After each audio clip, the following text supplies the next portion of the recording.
This is a WIAT 42 special report. Good evening, and thank you for joining us for this special report, the 2015 Storm Track Winter Weather Special. I'm Chief Meteorologist Mark Prater, joined by meteorologist Ashley Gann. Ted McInerney and Nate Harrington will join us in a few moments. Well, we've managed to avoid some of the severe weather events we've experienced over the past few years, like devastating flooding and massive tornadoes. But there's one thing that definitely made a mark in central Alabama. That's winter weather in the form of heavy snowfall and ice. We'll be covering these topics along with how El Nino will affect Alabama's winter season. That snow and ice gripped much of the area early in the year, with a huge event happening in the month of February. We begin our look back at storm track snow coverage in West Alabama with WIAT 42 News reporter Lee Garner in Hamilton. From Walker County to Marion County, we've been on the road all day seeing how these snow conditions are impacting people. You know, to start with, we couldn't keep up with it. It was snowing so hard and so fast. We had multiple cars in ditches, people trying to get to their house. After snowing for roughly 9 hours in Hamilton. Well, in my lifetime, I'm 49 years old, and I've never seen 12 inches of snow, of course. It's come a long way in 24 hours. Major roads are in good shape. ALDOT and the County Commission have been hard at work, but many city streets and county roads and bridges will still need some work, especially if they refreeze. You know, is it going to be enough? We don't know yet. In Walker County, things are thawing. ALDOT's de-icing, districts are sanding, and plus districts are cutting trees out of the roadways. The EMA received a number of calls from people this morning wondering about road conditions, but the concerns here are similar to those in Marion County, especially as night falls. Again, with the temperatures, you know, it's going to fluctuate, but hopefully all that will be gone. If not, we should have some black ice, if not ice, on bridges and roadways. From the Marion County EMA, Lee Garner, WIAT 42 News, coverage you can count on. From northwest Alabama, that winter system moved east and made quite an impact in Cullman County. WIAT 42 News reporter Parrish Alleman was there when the snow made landfall. Well, here we sit. This was just the beginning. Have not moved an inch in over 40 minutes. Of a very long night for Frank Edwards and every other driver on this stretch of 65 North. About 20 miles south of Cullman, we came to a dead stop and sat there, and it's taking me literally 12 hours from 4:30 p.m. yesterday to 4:30 a.m. this morning to get to Cullman. Basically spent the night on the interstate, about 8 hours. The slick, snow-covered roads caused a few accidents, which caused the backup, which eventually turned into a massive gridlock. I think for the most part, the pileup come from everybody was just asleep. State troopers came through and you know, blowing the horn, waking everybody up, literally tapping on the windows. Jeff Dixon spent the entire night on the interstate just to get stuck again when traffic started moving and the truck in front of him lost control. The trailer started swerving, so I swerved again, but right here, and the snow caught me on the side and just slung me over in the ditch here. The snow is still on the ground and the roads are far from being completely clear, but no one was hurt in any of the accidents on 65 North, and everyone eventually made it off the interstate safely. Yeah, learning experience, it is what it is. Don't want to do it again anytime soon. And that was Parrish Alleman reporting. That February snowfall stretched across central Alabama and made for a very inconvenient day for folks across Etowah County. Yeah, sure did. WIAT 42 News reporter Jamie Ostroff was there to see how people were coping in Gadsden. Folks here in Gadsden get to enjoy one more snow day while things slowly trickle back to normal. But as for that not so normal night, well, emergency managers say it went just as well as it could have been expected. It started just before noon. We had that rain before the snow came and it started producing ice, so yeah, it got kind of crazy there for a couple of hours. Phones ringing off the hook in the Gadsden Etowah County Emergency Operations Center.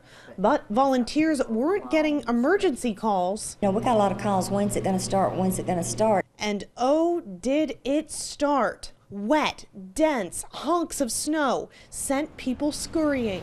People decided then it's time to move and they start going a little too fast and maybe a lot of people at one time. While emergency managers say there was a spike in car accidents Wednesday afternoon, none were serious. Meanwhile, out-of-towners seeking cover packed hotels, some because they had to. It's been rough. It's been rough for a driver 18-wheeler in this kind of weather when you're not used to it. And others, well, I just find snow peaceful. This is where I am most at home, is in snow. So we drove from Ashland here this morning so that I could be in snow. And overnight, it was peaceful. Overall, we had a pretty quiet night in the EOC. Basically, we just watched it snow a lot. In Gadsden, Jamie Ostroff, WIAT 42 News, coverage you can count on. Thanks a lot, Jamie. With February's winter weather making its way all across our viewing area, you can expect a lot of problems had here in Birmingham, too. Yeah, as WIAT 42 News reporter Lillian Lalo found, that snow caused some traffic headaches for drivers along the city's interstates. I was just checking on y'all. Chuck Daniel has worked as a state trooper for 6 years. He says when it snows and road conditions look like this, he and his team have their work cut out for them. Whether you're over the speed limit or not, sometimes the conditions won't allow you to do the speed limit, but people tend to want to get to where they're going instead of taking their time, and they don't end up getting there. Larry Olson and the Gregonis family are both passing through Alabama back to their home states up north. I don't understand what the problem is. Both say that they're used to driving in conditions like this. Oh, well, I can understand if you haven't lived with it all the time, then it's a big deal. But, you know, for Central New Yorkers, this is what we live with for forever, it seems like. Daniel worked multiple accidents Thursday morning. People, unfortunately, are taking risks and they're going too fast for the roads. And if they have a limit of 70, doesn't mean that they have to go 70. That's exactly what happened to cause this accident. And after recording this video, my news car even got stuck in the deep snow. All right, pull it. To travel in an event like this, you know, make sure your vehicle's in proper working order. People get out and they drive in these conditions and they don't have a good tire tread. They find themselves having a lot of difficulty in navigating the roads. Again, that was Lillian Lalo reporting. While the month of February saw plenty of snow, March, the month of ice. It was a pretty legit winter with a lot of snow events and ice events. When we come back, we're going to take a look at this year's major ice event and how it affected residents across central Alabama. You're watching WIAT 42 News, special coverage you can count on.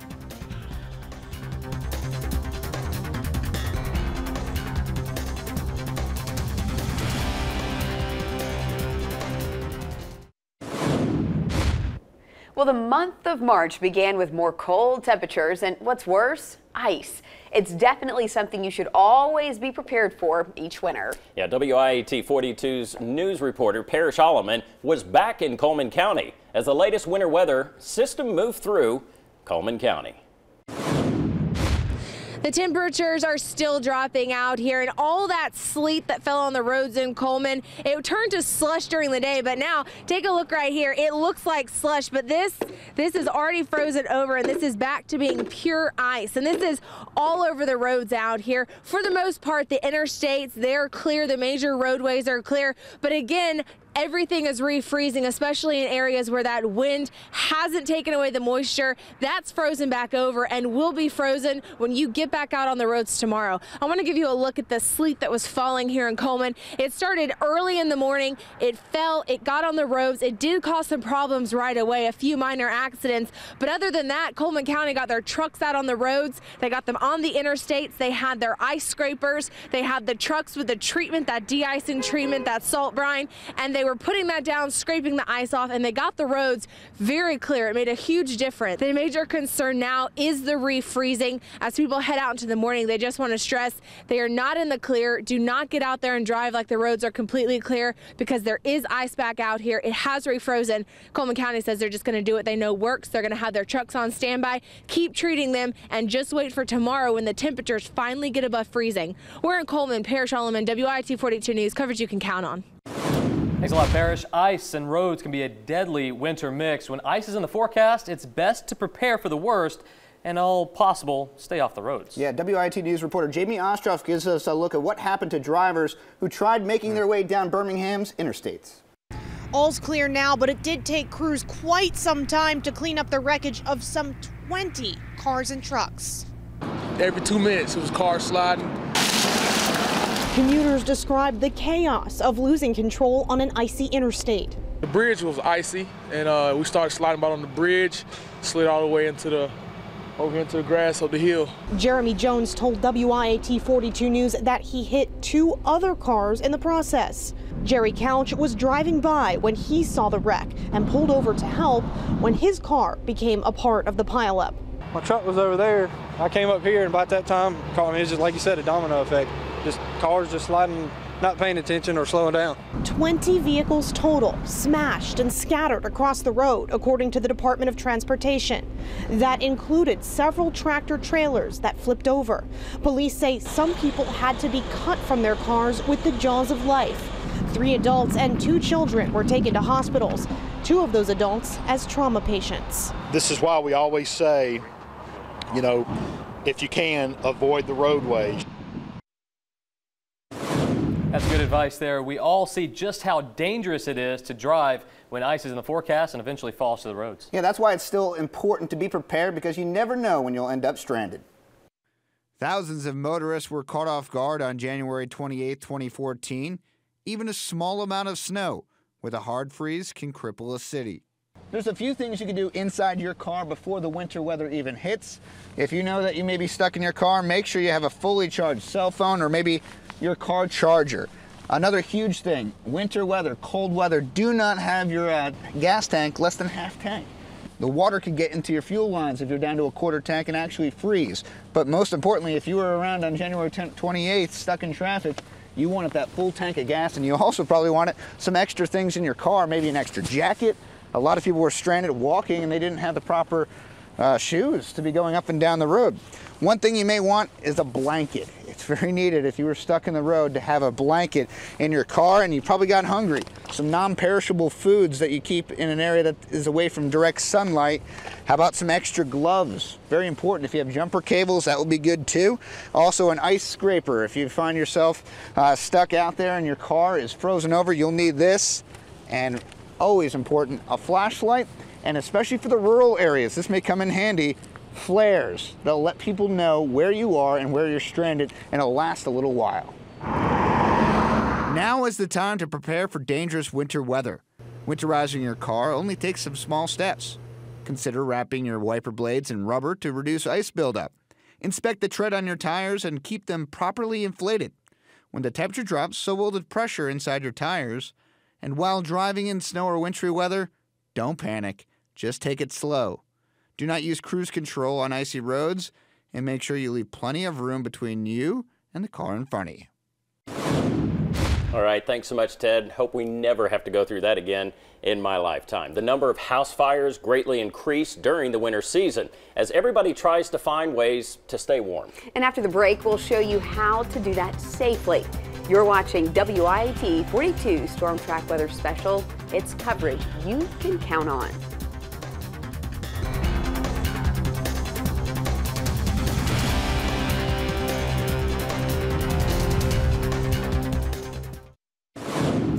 Welcome back. Every year we see an increase in the number of house fires across the Birmingham area during the winter weather season. Many times those fires are started by people just trying to stay warm during the night. WIAT 42 News reporter Michael Oder shows us things that can quickly change from trying to stay warm to trying to stay alive. A cold night as firefighters put out the flames of a house fire. They don't know what caused the fire Wednesday night at this home, but say the man inside lit a fire in the fireplace to stay warm. It's a scene that's repeated across Birmingham. In the daylight, the water running off from the yard and into the street is starting to freeze. Another cold night is in store. Most of them have no idea what they're going to do after that, and that's where we come on scene and try and assist them with their immediate needs. Michael Belcher is a Red Cross dispatcher. When firefighters are called to a house fire, he's called in to help residents. The Red Cross rolls onto a scene with a vehicle full of things you won't know you need. Blankets to keep those displaced warm on a cold night, and bags filled with toiletries. They also have to handle the human reaction to disaster. Some people will be on their knees crying because they lived there for 72 years and it was their previous parents' home and they just lost it. It's all case by case. On these bitter cold nights, Belcher has seen the results when people use appliances to heat homes. Your stove is made for cooking, not long periods of time of constant heat. Thanks, Michael. And the freezing temperatures of the winter season can make the already difficult job of battling fires even worse. WIAT 42 News reporter Parrish Holloman shows us the additional effort and safety measures firefighters take while working in the cold. When it's single-digit temperatures outside, all the water it takes to put out a house fire can freeze instantly onto the street, like right here. But all this same water that's freezing on pavement is also freezing on the firefighters' uniforms and gear. They poured ice-cold water on a house in 9-degree weather, but asked them about the cold, and these firefighters play it pretty cool. You don't really think about it at the time. Your boots get wet and that sort of gets cold. They say it's sort of cold, but when a firefighter's jacket can stand up without the firefighter inside, you know it's absolutely freezing. And with water everywhere you look, the first danger out here is slipping and falling. The water can freeze almost instantaneously, so as soon as it hits the ground, it freezes up. It's right there. That's slick. But it can get much worse. On top of the already dangerous job of fighting fires, their metal equipment can be like a magnet at the worst possible time. I have seen gloves frozen to a ladder with somebody working on the ladder. Trying to get these guys to complain about the cold or the dangerous conditions is kind of a waste of time. Whether it's hot or cold, they say hazards are just part of the job. Firefighting is an inherently dangerous job. We do prepare for that. We do train for that. We train for these types of conditions, and we do work extra safe when the temperatures are extremely hot and extremely cold. Firefighters don't know what caused this fire yet, but they did tell me the #1 call they see during cold temperatures like this is people not using space heaters properly. So they say if you use a space heater, just be extra careful when it's this cold outside. In Birmingham, Parrish Holloman, WIAT 42 News, coverage you can count on. Being extra careful with space heaters is an important message firefighters want to share, as they are one of the top 3 leading causes of fires during the winter months. Here are some precautions you need to take when cranking up the heat. Space heaters are temporary heat sources. They shouldn't be used for extended periods of time, shouldn't be used overnight. If you do leave your room or your area that you're heating, you need to turn that space heater off. It's also important to know where to safely place your space heater. They need space. You have to have a 3-foot buffer zone between your space heater and anything that will burn. In addition to safely using a space heater, you need to properly maintain your furnace. So when you get ready to turn your heater on prior to the cold spell come in, make sure you change all your filters, inspect your ventilation system, get a professional to come in and look at it. Make sure it's free from lint and dust and things of that nature. If you're lighting your gas heater, I advise you to have a professional to come out and do that also. If you're going to use your chimney, make sure your chimney is clean. Have it cleaned by a professional at least once a year. Make sure the fluid's open before you use it. And it's also not to be used for extended periods of time also. Also remember, this is a good time of year to make sure all smoke detectors are properly working. Oh, thanks for that advice, Ashley. It's a term we've heard for many years when watching weather forecasts, El Nino. But what does it mean? And how is it impacting the winter weather season here in Alabama? Nate is back after the break with that answer.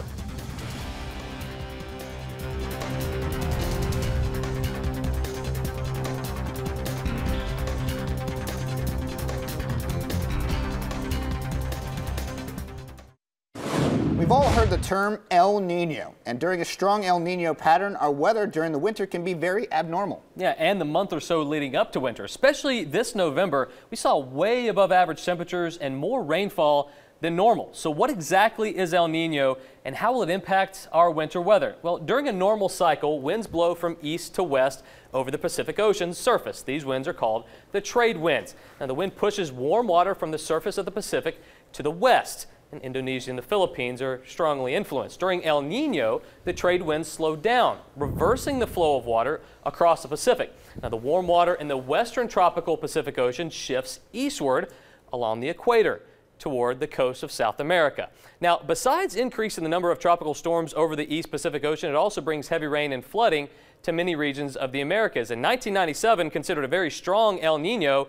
You look at 2015, we're pretty much on par with that, and maybe even stronger. El Nino brings more rainfall to the southern parts of the United States during the winter, as well as cooler temperatures. Drier and warmer temperatures are expected in the northern portions of the U.S. during the winter. Now, this is obviously just a forecast. We'll, of course, monitor it as the winter goes along. It's always important to stay weather aware all year during every season. So take out your smartphone and download the StormTrack weather app. It has what you need to stay weather aware, from severe weather alerts and live radar. You can download it now for free on iTunes or Google Play. Thanks so much for joining us for our final StormTrack special for 2015. We hope we helped get you ready for whatever the winter weather season brings. I'm StormTrack Chief Meteorologist Mark Prater with meteorologists Ashley Gann, Ted McInerney, and Nate Harrington. From all of us here at WIAT 42, we hope you have a very Merry Christmas and a Happy New Year. Good night.